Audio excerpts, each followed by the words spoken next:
여러분 반갑습니다. 베러라이프 조홍래의 마음 편한 연금 투자 과정입니다. 지난 강의를 통해서 막막한 연금 투자의 첫걸음, 그리고 또 자산 배분의 시작을 위해서 꼭 미리 점검하고 이해해야 될 것 같은 그런 나의 유형과 스타일, 그리고 나의 위험 성향에 대한 부분을 함께 살펴봤습니다. 연금 투자와 같이 이렇게 오랜 기간 동안 투자하고 또 마음 편하게 투자하기 위해서는 내 유형과 또 위험 성향을 파악해서 내게 보다 적합한 투자 방식과 포트폴리오를 구성하는 것이 보다 중요한 첫 단계다라는 점을 말씀드렸고요. 다시 한번 강조드립니다.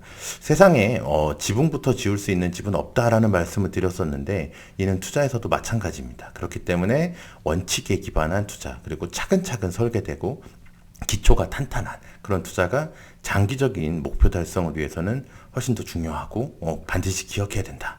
이 부분을 다시 한번 점검하고 넘어갔으면 좋겠습니다. 그러면 이번 시간에는 뭐 지난 시간에 이어서 연금 투자와 같은 그런 자산 배분을 실행함에 있어서 우리가 반드시 기억을 해야 되는 자산 배분의 3대 원칙이다라고 하는 그런 부분들을 함께 살펴볼 텐데요. 뭐 자산 배분에서 기억해야 되는 뭐 원칙과 기술 그리고 전략 등은 뭐 무수히 많을 겁니다. 그렇지만 적어도 큰 틀에서 이 세 가지 원칙은 반드시 기억을 하고 넘어가야 된다. 우리들의 포트폴리오에 반드시 적용을 해야 된다. 라는 점들을 저희가 강조해서 말씀을 드리겠습니다. 제가 생각하고 있는 뭐 자산 배분에서의 3대 원칙은 바로 이제 화면에서 보시는 것처럼 첫째, 다양한 자산에서 분산해서 투자를 해야 한다. 이런 자산의 분산에 관련된 부분이고요. 그 두 번째, 원화 외에도 달러 등과 같은 이종 통화, 우리 이제 한국 원화와는 다른 통화들을 분산해서 투자해야 된다는 통화의 분산을 말씀드릴 수 있겠습니다. 그리고 마지막으로 세 번째로는 꾸준한 증액 그리고 리밸런싱을 통한 이런 시점의 분산이 굉장히 중요하다. 이 점을 말씀드리려 합니다. 자산 배분 혹은 또 분산 투자라고 하면 많은 분들께서 단순하게 이제 주식과 채권으로만 나눠서 이렇게 투자하시는 것을 떠올리곤 합니다. 그렇지만 엄밀히 말해서 이와 같은 주식과 채권으로만 구성된 분산 투자는 금융 상품에서는 흔히 이제 혼합형이다라고 말씀을 드리고 있고요. 정교하게 자산이 배분되었다라고 말씀드리긴 좀 어렵습니다. 이보다는 이제 주식, 채권 등 전통적인 자산 외에도 부동산 리츠라든지 인프라, 뭐 원자재, 더 나아가서는 뭐 이제 헤지 펀드나 뭐 가상화폐까지도 다양한 대체 투자까지 분산 투자로 활용할 수가 있죠. 물론 이제 무조건 투자하는 자산군이 많다라고 좋은 것만은 아닙니다. 그렇지만 더욱 정교한 자산 배분을 하기 위해서는, 그리고 그런 포트폴리오를 구성하기 위해서는 주식과 채권 외에도 다양한 자산을 활용하는 것이 보다 효율적일 수 있습니다. 뭐 주식을 예로 들었을 때는 여기 보시는 것처럼 주식 내에서도 뭐 한국 주식뿐만이 아니라 미국, 유럽과 같은 이런 선진국 주식은 물론 이제 중국이나 이런 인도 같은 신흥국까지 포함해서 여러 국가에 투자하는 자산 등을 더욱더 세분화하고 뭐 폭넓게 넓은 시각에서 광범위하게 투자하는 것이 보다 중요하고 위험을 분산시킬 수 있다라고 말씀드릴 수 있겠습니다. 통화 역시 자산 배분에 있어서 매우 중요한 부분을 차지한다라는 사실을 많은 분들께서 잘 모르시고 계신 적이 많습니다. 여기서 통화라고 하면 이제 지폐와 동전 등과 같은 이제 지급수단으로의 개념이라기보다는 FX, 즉 이제 Foreign Exchange, 즉 외화 거래를 의미한다라고 말씀드릴 수 있겠습니다. 물론 이제 통화 자체를 뭐 투자 대상으로 분류를 하고 접근해서 뭐 특정 통화의 강세나 약세에 대한 베팅, 이런 투자하는 방향성 매매도 뭐 충분히 가능은 합니다.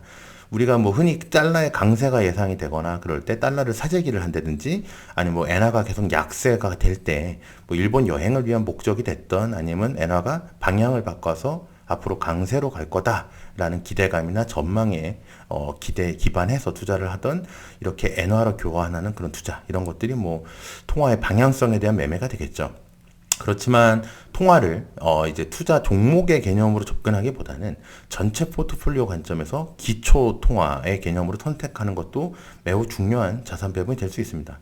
예를 들어 그 자산 배분 포트폴리오를 구성할 때 미국 달러로 환전을 한 다음에 주식과 채권, 원자재 등에 투자를 하는 경우에는 미국 달러로 구성된 포트폴리오를 갖게 되는 겁니다. 그렇기 때문에 한국 투자자들의 입장에서는 자산 배분 포트폴리오 외에도 미국 달러에 대한 투자가 병행되게 되는 그런 구조가 되겠죠. 뭐 한국 투자자분들께서는 이제 파이 차트에 나와 있는 것처럼 예전에 비해서는 많이 늘어났다라고는 하지만 아직까지도 통화에 대한 분산이 좀 미흡한 것이 사실입니다. 이런 통화의 분산은 정말 중요한데요. 이미 이제 과거 우리가 수차례 경험을 했었듯 한국 시장은 외부 변수에 굉장히 취약한 구조를 가지고 있고 환율의 급등락이 주기적으로 나타나면서 원화의 가치가 자주 위협을 받을 수밖에 없습니다. 물론 이제 홈바이어스다라고 하는 자국의 평양에 따라서 한국 사람들에게는 아무래도 이제 원화에 대한 것들이 훨씬 더 익숙하고 환율에 노출되는 것들이 좀 꺼려질 수는 있습니다. 그래서 국내에서는 이제 펀드나 ETF 등을 투자하실 때 정말 많은 투자자분들께서도 환율에 노출된 구조보다는 환의 해지가 이루어진 환해지형 상품을 선호하는 등 환율에 대해서는 좀 다소 보수적인 경향이 지배적입니다. 그러나 대부분의 투자 자산이 이제 원화에 기반한 투자 금융 자산일 수밖에 없는 이제 한국 투자자들 입장에서는 통화에 대한 분산 그리고 이제 무엇보다 달러 기반에 대한 투자가 이루어지는 게 이제 화면에서 보시는 것처럼 특정한 금융 위기라든지 다양한 이벤트에 있어서 나의 포트폴리오를 방어하고 또 혹시 모를 위험에 대비하는 좋은 수단이 될 수 있기 때문에 장기적인 관점에서 이런 통화의 분산은 굉장히 중요하다라고 말씀드릴 수 있겠습니다. 마지막으로 이제 시점에 대한 분산 얘기를 드릴 텐데요. 일반적인 투자자분들께서 투자를 하실 때 가장 중요하게 생각하는 게 진입 타이밍인 경우가 많습니다. 그렇지만 투자를 할 때 최적의 진입 타이밍을 알고 들어간다? 이런 부분들은 현실적으로 매우 어렵고요. 이건 뭐 매니저나 뭐 전문가라고 하는 사람들도 굉장히 어려운 영역일 수밖에 없습니다. 따라서 이제 매매 타이밍을 고민하기보다는 본인에게 좀 더 적합한 투자 시기와 또 주기를 자율적으로 정해서 본인 기준에 맞춰서 이렇게 나눠서 투자하는 방법을 선택하는 것이 중요합니다. 뭐 저점이라고 생각되는 그런 타이밍에 자산을 추가로 투자해서 매수하는 뭐 가격이 떨어질 때마다 투자하는 이런 소위 물타기라고 불리는 이런 매수 기법도 있고요. 물타기와 반대되는 기법으로 가격이 계속 오를 때 꾸준히 오를 거라고 생각하는 부분에 따라서 자산을 추가로 불입하는 흔히 뭐 소위 불타기라고 불리는 투자 방식이 뭐 나쁘거나 잘못된 방식이 아닙니다. 투자엔 정해진 정답은 없기 때문인데요. 오히려 한 번에 모든 자산을 집중해서 투자하는 몰빵과 같은 성격의 투자가 위험도로 따지면 훨씬 더 위험하다 할 수 있겠습니다. 따라서 본인의 투자 성향에 따라서 더 적합한 방식의 분할 매매 기법. 뭐 예를 들어 나는 뭐 투자를 할 때 가격이 내려갈 때마다 특정 가격이 터치를 하면 그때마다 분할해서 매수할 거야. 라든지 뭐 나는 가격에는 신경 쓰지 않고 매월 정해진 시기에 어느 정도의 금액을 추가해서 계속 균등하게 뭐 분산 투자하시지 배분할 거야 라든지 나의 형편과 또 뭐 상황 그리고 이제 투자 분할에 대한 본인의 선호도 등에 따라서 매매 시점을 분산하는 것이 굉장히 중요하다 이렇게 말씀드릴 수 있겠고요.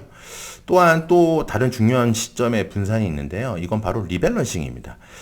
이 리밸런싱에 대한 개념은 다음에 또 따로 한번 빼서 주제를 잡아서 뭐 하나의 강의로도 구성을 할까 고민을 하고 있는데 투자에서는 이제 한 번 투자하고 방치하기보다는 원래 목표 비중에 따라서 자산이 잘 운용되고 있는지를 점검하고 주기적으로 체크하면서 조절하는 것이 굉장히 중요한 영역입니다. 이를 밸런스를 다시 잡는다라고 해서 리밸런싱이라고 부르고 있고요. 연금 투자, 또 자산 배분과 같은 장기적인 투자에 있어서는 이처럼 정해진 시기마다 자산의 비중을 원래 목표로 했던 비중으로 재조정하고 관리하는 이런 것들이 매우 중요하다라는 점을 말씀드릴 수 있겠습니다.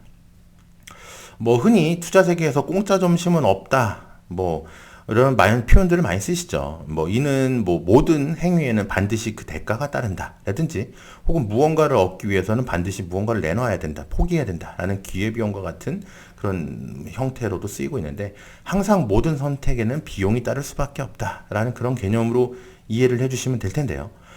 저는 오늘 살펴봤던 자산 배분의 3대 원칙인 그 자산의 분산, 통화의 분산, 시점의 분산 이런 그 분산이야말로 투자 세계에서 제공할 수 있는 공짜 점심이 아닐까 이렇게 생각을 합니다.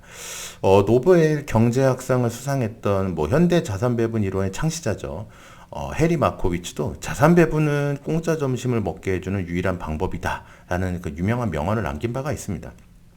그만큼 이와 같은 이제 분산 투자와 자산 배분은 잘 활용하고 만약 실시한다면 뭐 아주 당장 화려하다거나 아니면 즉각적으로 무언가를 보상해 줄 수 있는 그런 개념이라기보다는 시간이 흐를수록 나의 포트폴리오를 더욱 공고하게 지켜주고 더 우리가 장기적인 목표로 삼고 있는 결과에 더욱더 안정적으로 다가갈 수 있게 도와주는 그런 지지대가 될 수 있다. 이렇게 말씀드릴 수 있겠습니다. 연금 투자와 같은 장기 레이스는 시장과 싸우는 것은 아닙니다. 그렇기 때문에 내가 가야 할 목표, 그리고 이제 필연적으로 따라올 수밖에 없는 그 불안과 공포에 이겨내는 그런 과정이라고 볼 수 있겠죠. 그래서 이를 위해 오늘 살펴본 바와 같은 자산 배분의 3대 원칙, 3대 규칙은 이렇게 승리하는 과정을 위한 주춧돌이 될 수 있다라는 점을 반드시 기억해 주시고요. 투자 세계에서 제공하고 있는 그런 공짜 점심을 모두가 누릴 수 있는 기회를 갖기를 원합니다.